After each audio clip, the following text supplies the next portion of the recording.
On. Welcome to our channel. So, ito, i-set up natin yung Stratocaster natin na i-dadalhin sa church. So, ayusin natin. Papalit na rin tayo ng string kasi parang 6 months old na itong string na to. Wala man siyang kalawang. Though, syempre, kailangan pa rin natin palitan. So, simulan natin sa ano. Syempre, tatanggalin muna natin yung strings.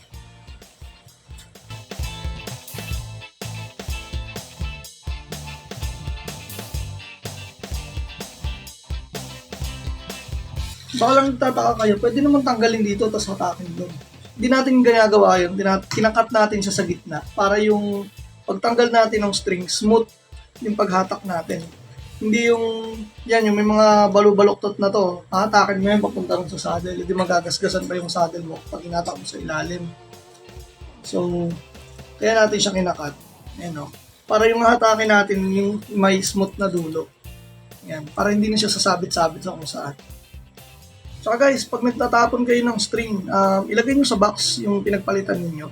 Doon nyo ilagay yung string. Kasi kapag tinapon nyo yan, tapos alam nyo na may nagbabasura, mapakan pa nila yan, matusok pa sila. Diba? Makakasugat pa tayo. So, I recommend na, since ito, yung Diodario na box. So, since kukunin ko na yung laman nito, tatapon ko tong box na to, ilagay ko na lang dito yung mga lumang string. Diba? Kaysa makasugat pa tayo.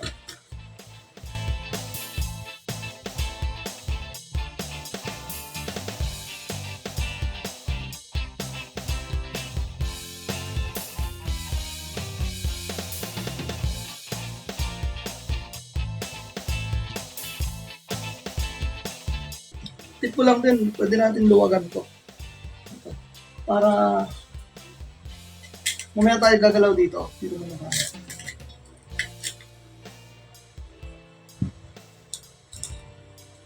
So, medyo luluwagan natin siya kasi para ano siya, para tawag dito. Makadaan na maayos yung string. Pero wag niyong lalaliman ha, kasi kapag nilaliman niyo to, pag sumobra kayo, na, hindi mababalik yun.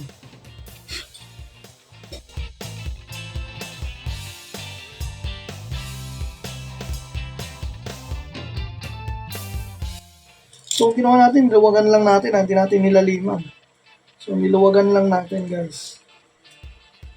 Yung dadaanan ng string. So, gagamitan natin siya nitong fretboard ruler. Mamaya ulit gagamitan ko siya kapag makakabit na yung mga string. So, yung liwanag nandito sa mga dulo-dulo. So, bali, nakagalan siya. Gagawin natin ngayon, babawas tayo magdadagdag tayo ng relief. So, kapag magdadagdag ka ng relief, paluwag. Okay?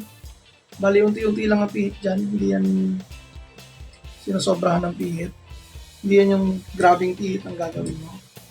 So, tutulungan natin yung neck para medyo malamig naman siya. Tutulungan na natin siya para medyo susunod sa atin.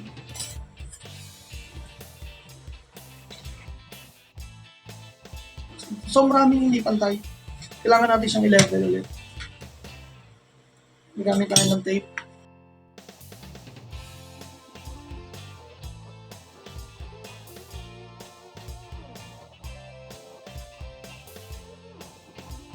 So, isi-shortcut na natin to. Stop muna natin yung record. Ayun, okay guys. So, kakayurin na natin siya.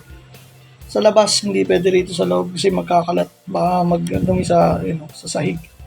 Dudumi sa sahig. So, gagawin natin sa labas to. Babalik tayo pagtapos na. Yun. So, we're back. So, yun. Nakayod ko na siya. So, check na lang natin.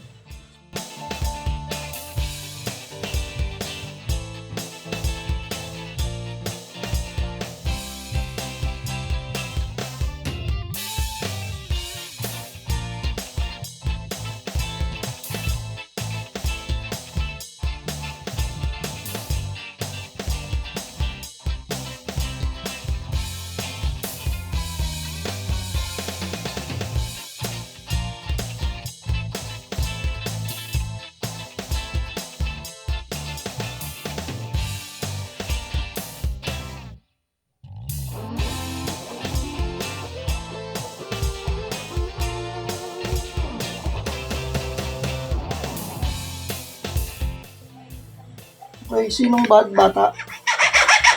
Mari, sinong bad? Sinong bad bata?